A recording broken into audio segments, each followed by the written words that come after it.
بسم اللہ الرحمن الرحیم۔ السلام علیکم ناظرین، اس سے پہلے قسط میں ہم نے آپ کے سامنے JF-17 تھنڈر کے ایک نئے کلائنٹ کے بارے میں انفارم کیا تھا جو کہ ارجنٹینا تھا، جس خبر نے پوری دنیا میں ایک ہلچل پیدا کی تھی۔ آج ہم JF-17 تھنڈر کی ہسٹری کے بارے میں بات کریں گے اور یہ دیکھیں گے کہ پاکستان JF-17 تھنڈر کی طرف کیوں گیا، آخر وہ کیا وجوہات تھی جس کی وجہ سے پاکستان مجبور ہوا کہ وہ ایک اپنا طیارہ بنائے۔ یہ بات ہے صدر جنرل ضیاء الحق کے دور کی، جب F-16 خریدنے کا معاہدہ امریکہ سے ہوا۔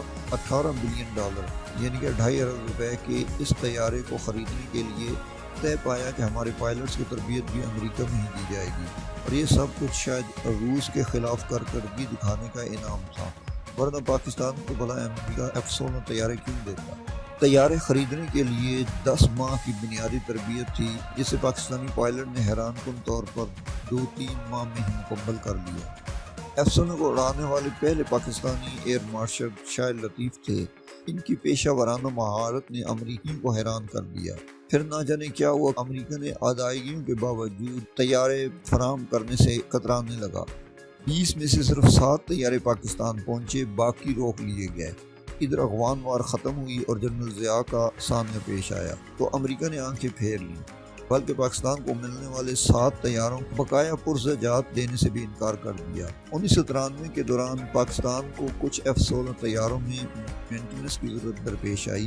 امریکہ نے طیارے واپس منگوائے اور $658 ملین کا نقد مینٹیننس بل چارج کر دیا۔ پھر یہی نہیں، جتنی دیر طیارے امریکہ میں رہے ان کا کرایہ بھی نقد وصول کیا۔ بعد ازاں امریکہ صاف مکر گیا۔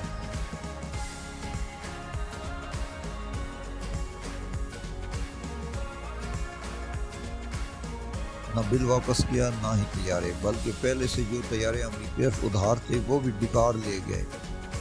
اس پر ملٹری اسٹیبلشمنٹ نے سر جوڑ لیے، امریکہ کے رویے کی دبی لفظوں میں مذمت کی۔ بعد ازاں اس فیلڈ میں خود کفیل ہونے کا ارادہ کیا۔ ایئر مارشل شاہد لطیف، جو کہ F-16 اڑانے کے ساتھ ساتھ ٹیکنیکل طور پر بھی اسے بہت زیادہ سمجھ چکے تھے، چنانچہ انہی کی سربراہی میں ایک طیارہ F-17 کی ابتدائی ڈرائنگ بنائی گئی۔ مگر سب سے اہم مسئلہ یہ تھا کہ پاکستان ابھی تک معیاری انجن بنانے کی پوزیشن میں نہ تھا۔ چین بھی اس امر سے قاصر تھا، جبکہ روس سے چپلس چل رہی تھی۔ فرانس، برطانیہ بھی اس معاملے میں امریکہ کے تابع تھے۔ ایٹم بم بنانے کی وجہ سے پاکستان پہلی دباؤ میں تھا۔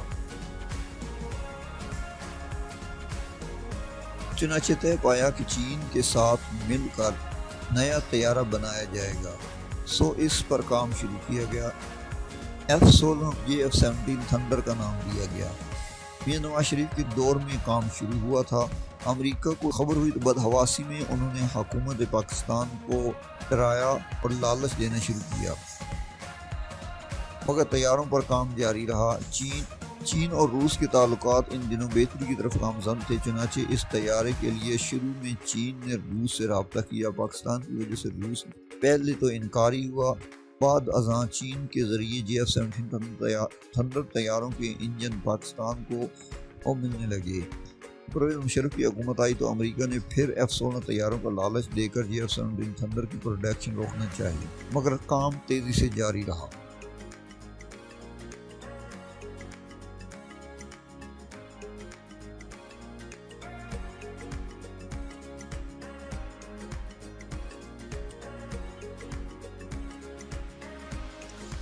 البتہ مشرف دور میں امریکہ سے دوبارہ جو بات چیت ہوئی تو ہمارے روکے گئے 3-4 مزید F-16 طیارے ہمیں مل گئے، مگر کڑی شرائط عائد کی گئی تھی کہ بھارت کے خلاف استعمال نہیں کی جا سکتی۔ مطلب یہ ہوا کہ ہم جھولے لینے کے لیے استعمال کر سکتے ہیں۔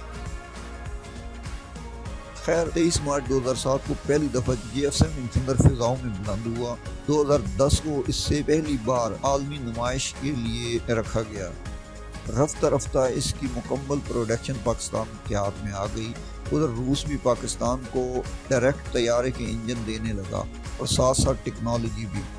خوشی کی بات یہ ہے کہ F-16 سے کم لاگت میں اور برابری کی قوت والا یہ طیارہ اس وقت مکمل طور پر پاکستان میں تیار ہو رہا ہے۔ یہ دنیا کے ان چند جہازوں میں ہیں جو ایٹمی ہتھیار لے جا سکتے ہیں۔ اس کے پائلٹ کی تربیت بھی F-16 کی تربیت سے 2 گنا ہے۔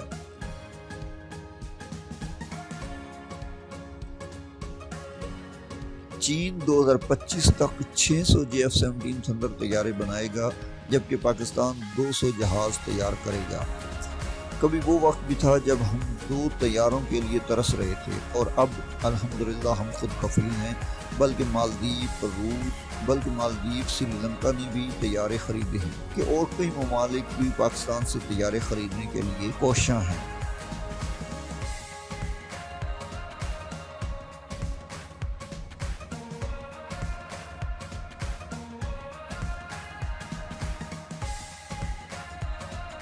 ستائیس فروری کو جب JF-17 تھنڈر کا ڈیبیو اسکواڈرن لیڈر حسن صدیقی کے ہاتھوں ہوا، بھارت میں خبر چلائی گئی کہ اب چین بھی پاکستان کی نہیں سنتا، جبکہ حقیقت یہ تھی کہ چین اندر سے اس کارروائی پر بے حد خوش تھا۔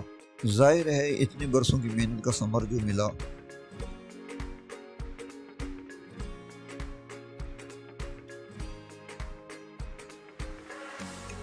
یہاں اس بات کا تذکرہ ضروری ہے کہ 95 ارب ڈالر خرچ کرنے کے بعد بھی بھارت ابھی تک اپنے مطلوبہ ہدف یعنی جنگی طیاروں کی کھیپ پوری نہ کر سکا، بلکہ 2027 تک صرف 16 طیارے اسے ملنے کا امکان ہے۔